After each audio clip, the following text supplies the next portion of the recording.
नमस्कार साथियों, कैसे हो आप।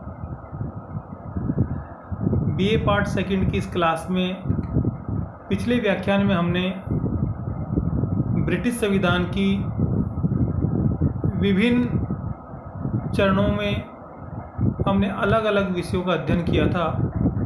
आज हम उसी कड़ी के तहत ब्रिटिश शासन व्यवस्था के सबसे महत्वपूर्ण अंग ब्रिटिश संसद के संबंध में बात करेंगे और उसमें भी ब्रिटिश संसद के जो दो मुख्य सदन हैं, हाउस ऑफ लॉर्ड्स और हाउस ऑफ कॉमन, इसमें आज हम हाउस ऑफ लॉर्ड्स की बात करेंगे, यानी लॉर्ड सभा की बात करेंगे।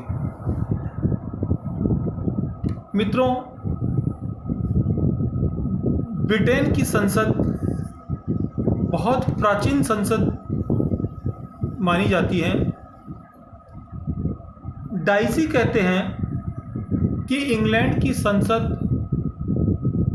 इतनी शक्तिशाली है कि वह किसी शिशु को प्रौढ़ घोषित कर सकती है और यदि वह उचित समझे तो अपने ही किसी मामले में व्यक्ति को न्यायाधीश बना सकती है। अगर हम भारतीय संविधान से ब्रिटिश संविधान की तुलना करें तो भारतीय संविधान में संविधान सर्वोच्च होता है। दूसरी तरफ ब्रिटेन में संसद सर्वोच्च मानी जाती है, यानी वहाँ संसदीय व्यवस्था सर्वोच्च मानी जाती है, क्योंकि वहाँ लिखित संविधान का प्रारूप तो है ही नहीं और संसद वहाँ इतनी अधिक शक्तिशाली है, संसदीय कानून इतने अधिक व्यापक एवं प्रभावशाली है कि वे किसी स्त्री को पुरुष और पुरुष को स्त्री में बदलने के अतिरिक्त सब कुछ कर सकते हैं। तो जो डाइसी ने कहा कि ब्रिटिश संसद बहुत शक्तिशाली है, वह किसी राजा को यदि मर्त घोषित कर दे और उस मृत्यु पत्र पर राजा को हस्ताक्षर करने के लिए कहे तो भी फिर वह राजा उस पर हस्ताक्षर करने से मना नहीं कर सकता। अब आप अंदाजा लगा लीजिए कि ब्रिटिश संसद कितनी शक्तिशाली है। दूसरी ओर ब्रिटिश संसद दुनिया की सबसे प्राचीन संसदीय शासन व्यवस्था है। यदि दुनिया में संसदीय शासन व्यवस्था का स्वरूप का प्रारंभ कहीं से माना जाता है तो वह ब्रिटेन है। इसीलिए ब्रिटिश संसद को दुनिया की संसदों की जननी कहा जाता है, यानी ब्रिटिश संसद विश्व की संसदों की जननी मानी जाती है। भारत में भी जो संसदीय शासन व्यवस्था का प्रारूप, जो मॉडल अपनाया गया है, वह लगभग ब्रिटिश शासन व्यवस्था से मिलता जुलता है। जिस प्रकार भारतीय संसद के दो सदन होते हैं, लोकसभा और राज्यसभा, उसी प्रकार ब्रिटिश संसद के भी दो सदन होते हैं, लॉर्ड सभा और कॉमन सभा। लॉर्ड सभा को वहाँ उच्च सदन कहा जाता है, कॉमन सभा को वहाँ निम्न सदन कहा जाता है। भारत में राज्यसभा को उच्च सदन कहा जाता है और लोकसभा को निम्न सदन कहा जाता है। तो भारत में जो संसद का गठन किया गया है, जो संसद की संरचना की गई है, वह राष्ट्रपति प्लस राज्यसभा प्लस लोकसभा से मिलकर की गई है। वहीं दूसरी ओर ब्रिटेन की अगर बात करें तो वहाँ सम्राट प्लस लॉर्ड सभा प्लस कॉमन सभा को मिलाकर ब्रिटिश संसद की बात कही गई है। लॉर्ड सभा के बारे में हम अध्ययन करेंगे, जो वहाँ उच्च सदन माना जाता है। लॉर्ड सभा के सदस्यों की संख्या ब्रिटेन में कभी भी निश्चित नहीं रही है। इनकी संख्या समय समय पर घटती बढ़ती रहती है। उसके कई कारण हैं, क्योंकि जो लॉर्ड सभा में सदस्य चुने जाते हैं वो तीन प्रकार से चुने जाते हैं। कुछ सदस्य ऐसे होते हैं जो वंशानुगत लॉर्ड होते हैं, कुछ मनोनीत किए जाते हैं, कुछ निर्वाचित किए जाते हैं।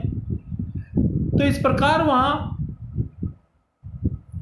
लॉर्ड सभा के सदस्यों का चयन का आधार भी भिन्न भिन्न है और वहाँ इस सदन को वंशानुगत सदन कहा जाता है, जिसमें कई प्रकार से सदस्यों का चुनाव किया जाता है। इस आधार पर इनकी संख्या घटती बढ़ती रहती है, यानी कम ज़्यादा होती रहती है।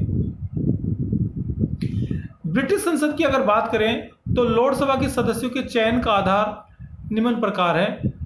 वहाँ ब्रिटेन में वर्तमान में लॉर्ड सभा के सदस्यों की कुल संख्या लगभग 707 है।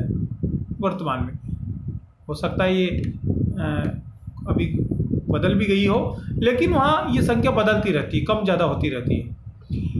इनमें आध्यात्मिक लॉर्ड्स 26, वंशानुगत पीयर्स, जो वहाँ संसद के सदस्य होते हैं उनको पीयर्स कहा जाता है। अपने यहाँ जहाँ जैसे सांसद कहते हैं वैसे वहाँ पीयर्स कहते हैं। तो जो वंशानुगत पीयर्स हैं वे 75 है।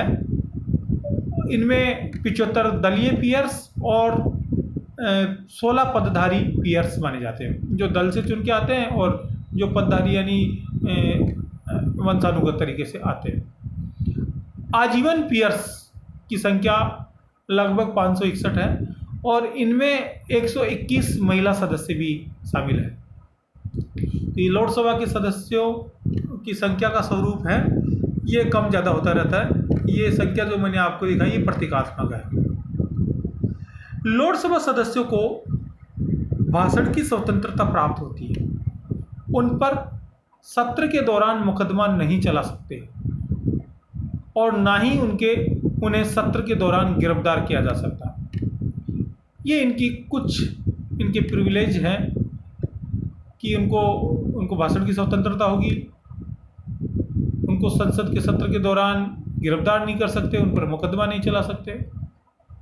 ये इनको कुछ स्वतंत्रताएं हैं। लेकिन लोकसभा सदस्यों पर कुछ सीमाएं भी लगाई गई है।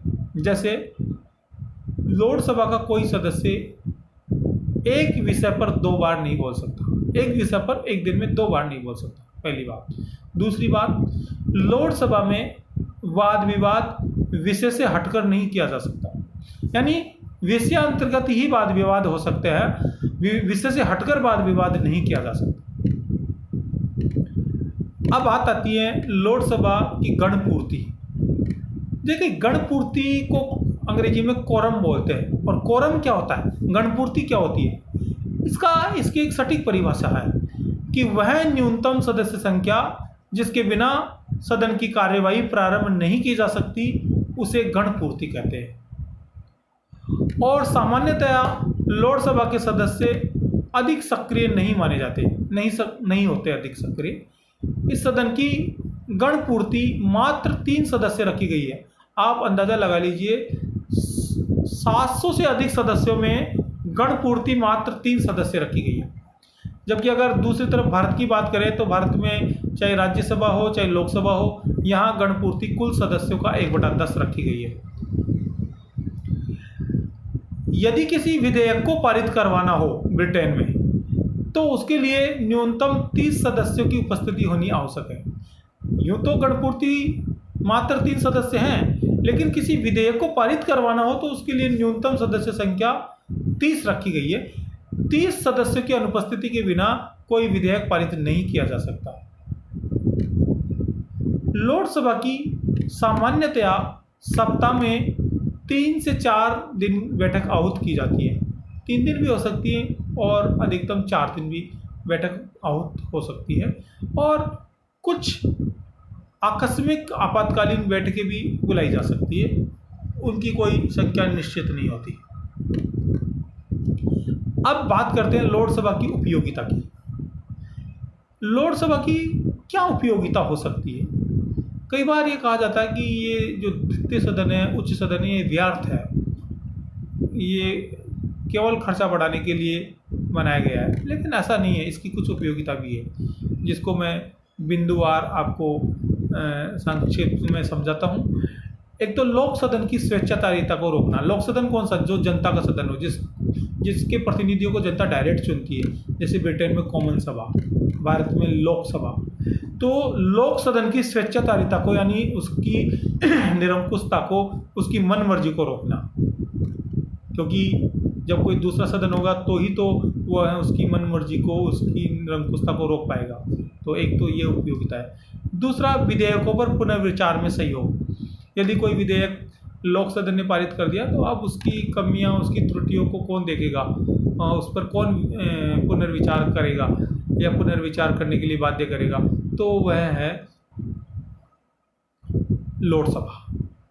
सभी वर्गों को प्रतिनिधित्व लोकसभा में लगभग सभी वर्गों को प्रतिनिधित्व दिया गया है, जिसमें जो धर्म से जुड़े हुए लोग हैं, जो सामाजिक रूप से सक्रिय लोग होते हैं, जो किसी क्षेत्र विशेष में ख्याति प्राप्त लोग होते हैं, सबको प्रतिनिधित्व दिया गया है।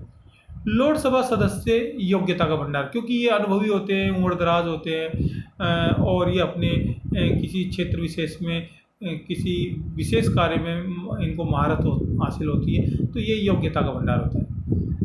पांचवा, व्यवस्थापन कार्य में दूसरे सदन का सहयोग। ये तो बात है ही, क्योंकि एक आंख की बजाय दो आंखें अधिक अच्छा देखती है, एक पैर की बजाय दो पैरों से अधिक अच्छा चला जा सकता है, तो ये व्यवस्थापन कार्य में दूसरे सदन का सहयोग। अगला, जनमत को प्रभावित करने का साधन। लोक सदन जनमत को प्रभावित करता है, क्योंकि इसकी गतिविधियों में जनता की रुचि रहती है और जनता के लिए मार्ग भी खुला रहता है इसमें पहुंचने के लिए, तो ये जनमत को बहुत प्रभावित करती है। अगला, कॉमन सभा के कार्यों में सहयोग। कॉमन सभा जिस पर बहुत कार्यों को भार रहता है, पूरे देश के प्रशासन की, कार्यपालिका प्रशासन की जिम्मेदारी होती है, तो उसके कार्यों को संचालित करने में, संपादित करवाने में लोकसभा सहयोग करती है। और अगला है ब्रिटिश परंपरा एवं जनता के स्वभावानुकूल, यानी लोकसभा एक तरह से अपन कहते हैं कि लोकसभा अनुपयोगी है, अनुपयुक्त है, लेकिन ये ब्रिटिश परंपरा और ब्रिटिश जनमानस के अनुकूल है, क्योंकि ब्रिटिश लोग ये चाहते हैं कि यह सदन होना चाहिए और इस सदन के माध्यम से वे अपनी एक परंपरा को जीवित रखना चाहते हैं और जीवंत रखना चाहते हैं और इससे जुड़े हुए रहते हैं और इसमें शामिल होकर कई प्रकार की सामाजिक, राजनीतिक और सांस्कृतिक गतिविधियों को अंजाम देते हैं। तो ये ब्रिटिश परंपरा और जनता के स्वभाव के अनुकूल भी हैं, इसलिए भी ये सदन आवश्यक है। ये मैंने आप लोगों को लोकसभा की उपयोगिता के कुछ बिंदु बताए। अब लोकसभा के ऊपर क्या क्या सीमाएं हैं, लोकसभा की क्या क्या आलोचना की जाती है, लोकसभा का क्या महत्व है, इन सब बातों के संबंध में हम अगले व्याख्यान में अध्ययन करेंगे। आपने मेरी बात को ध्यान से सुना, इसके लिए आपको धन्यवाद, आभार। यदि आपको मेरा यह व्याख्यान, ये वीडियो पसंद आया तो आप इसे लाइक कर दीजिए और शेयर कर दीजिए। आप सभी का एक बार पुनः धन्यवाद।